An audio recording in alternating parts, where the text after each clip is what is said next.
జై శ్రీరామ్ అండి అందరికీ. నవంబర్ 5వ తారీఖున కార్తీక పూర్ణిమ అన్నమాట.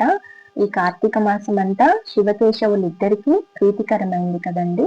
అలాగే కార్తీక పౌర్ణమి కూడా ఇద్దరికి ఎంతో విశేషమైందండి. దీన్ని శరత్ పూర్ణిమ, త్రిపుర పూర్ణిమ అని కూడా పిలుస్తారు. అంతేకాకుండా కార్తికేయుడు జన్మించిన కృత్తికా నక్షత్రంలోనే కార్తీక పౌర్ణమి పర్వదినం వస్తుందన్నమాట. వేదాలను అపహరించి సముద్రంలో దాక్కున్న సోమకాసురుడు అనే రాక్షసుని సంహరించేందుకు శ్రీహరి మత్స్యావతారం ధరించింది కూడా ఈ కార్తీక పూర్ణిమ రోజునే. అలాగే దత్తాత్రేయ స్వామి వారు జన్మించింది కూడా ఈ రోజే అన్నమాట. అందుకే దీన్ని దేవ దీపావళి అని అంటారు. అంతేకాకుండా యోగ సిద్ధులైన గోపికలను వాసుదేవుడు అనుగ్రహించింది కూడా ఈ రోజునే అండి. అందుకే ఈ రోజున రాసలీలా మహోత్సవం కూడా జరుపుతుంటారు. చూడండి ఎన్ని విశేషాలు ఉన్నాయో. మనం తరించడానికి, ఇహపరాలు సిద్ధించడానికి అద్భుతమైన రోజండి. అయితే ఈ కార్తీక పౌర్ణమి అసలు ఎందుకు వచ్చింది అనేది ముందు చూద్దాము. పూర్వము తారకాసురుడు తనకి 3 కుమారులు ఉండేవాళ్ళు అన్నమాట.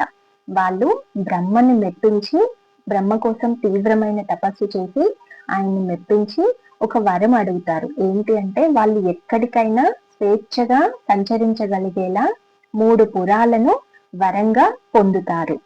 మళ్ళీ ఎవరి వల్ల మరణం లేకుండా కూడా వరం కోరారు. అప్పుడు బ్రహ్మదేవుడు అది సాధ్యం కాదు అంటాడు. అలాగైతే రథం కాని రథం మీద, విల్లు కాని విల్లుతో, నారి కాని నారి సారించి, బాణం కాని బాణం సంధించి 3 నగరాలు ఒకే సరళ రేఖలోకి వచ్చాక ఒకే బాణంతో 3 ఏకకాలంలో కొడితేనే మరణం సంభవించేలా వరం కోరారు. చూడండి ఇవన్నీ ఇంపాసిబుల్ అన్నమాట. అట్లాంటి వరం కోరారు. బ్రహ్మదేవుడికి ఇవ్వక తప్పలేదు.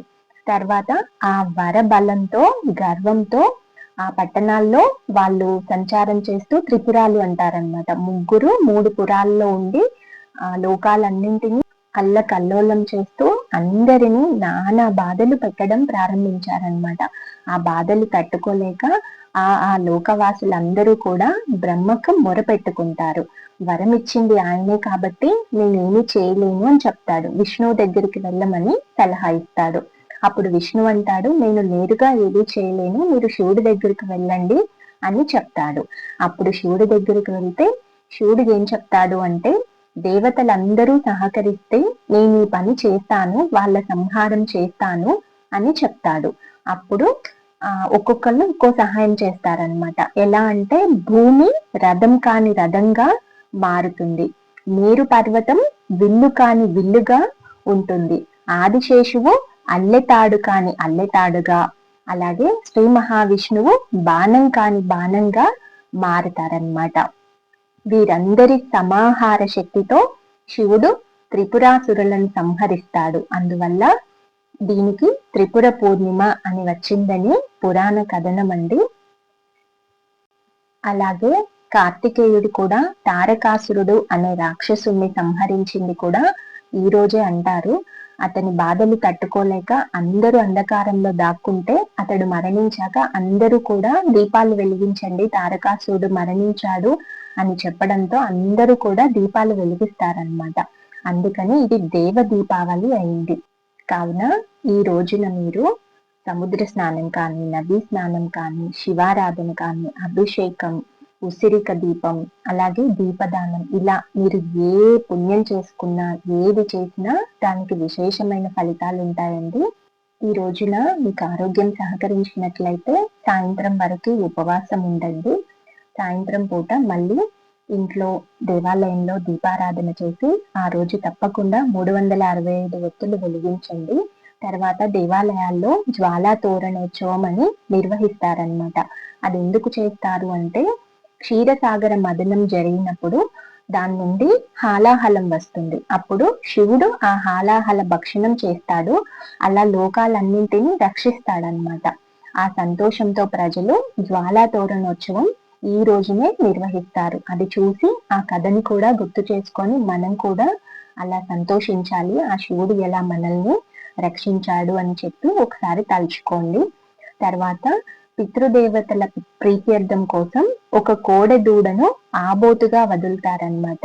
ఇలా చేయడం వల్ల గయలో 1,000,000 సార్లు శ్రాద్ధం నిర్వహించిన పుణ్యఫలం లభిస్తుందని అంటారండి.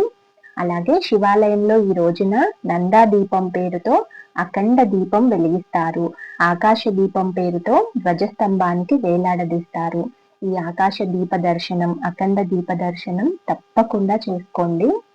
ఆ దీపానికి కావలసిన నూనె కూడా మీరు అందించినట్లయితే ఎంతో పుణ్యం అండి. అది కూడా కుదిరితే దానం ఇవ్వండి. అంతేకాకుండా ఉసిరి చెట్టు కింద శ్రీహరి ప్రతిమను ఉంచి ఆ ఉసిరి చెట్టుని కూడా దాత్రి నారాయణుడిగా పూజించండి. మీరు అక్కడ కూడా 365 ఒత్తులు వెలిగించుకోవచ్చు. ఇంకా ఈ రోజున తులసి మాతని, వ్యాస భగవాను కూడా ఆరాధిస్తారండి. ఈ రోజున మీరు దీపదానం ఎక్కువగా చేయండి, దీపార్చన ఎక్కువ చేయండి, ఉపవాసం కుదిరితే ఉండండి. వేరే వాళ్ళు వెలిగించినటువంటి దీపము కొండెక్కుతున్నట్లయితే దాన్ని కొండెక్కకుండా కాపాడండి. ఆ నూనె అయిపోతే నూనె పోయండి. ఇలా చేయటం వల్ల మీరు దీపారాధన చేసిన దానికన్నా ఎక్కువ ఫలితం ఉంటుందండి.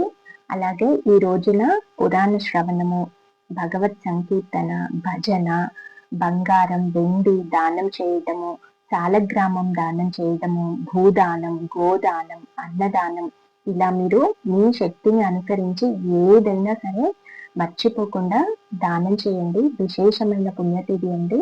మీరు నెలంతా చేసినా చేయకపోయినా ఈ ఒక్క రోజు మాత్రం నియమ నిష్టలతో, భక్తి శ్రద్ధలతో చేసి చూడండి. నెలంతా చేసిన ఫలితం లభిస్తుందండి. వీడియో మొదట్లో చెప్పుకున్నాం కదండి, ఎలా అయితే కృష్ణుడు గోపికలను అనుగ్రహించాడో మన భక్తి శ్రద్ధలతో, ప్రేమానురాగాలతో మనల్ని కూడా తప్పకుండా ఆ ఈశ్వరుడు అనుగ్రహిస్తాడండి. కావాల్సిందల్లా మనకి నమ్మకము, భక్తి శ్రద్ధలు, ఆచరణ అంతే. విన్నారు కదండి, కార్తీక పౌర్ణమి ఎన్ని విశేషాల సమాహారము. కాబట్టి ఈ అద్భుతమైన రోజును చక్కగా వినియోగించుకోండి. మీ ఆరోగ్య, ఆర్థిక పరిస్థితుల్ని అనుసరించి ముందే ప్లాన్ చేసుకుంటారని ఈ వీడియో చేస్తున్నాను. చక్కగా వినియోగించుకోండి. ఆధ్యాత్మికంగా ముందుకు సాగండి. జై జవాన్, జై కిసాన్, జై శ్రీరామ్. ధర్మో రక్షతి రక్షితః. కృష్ణార్పణం. స్వస్తి.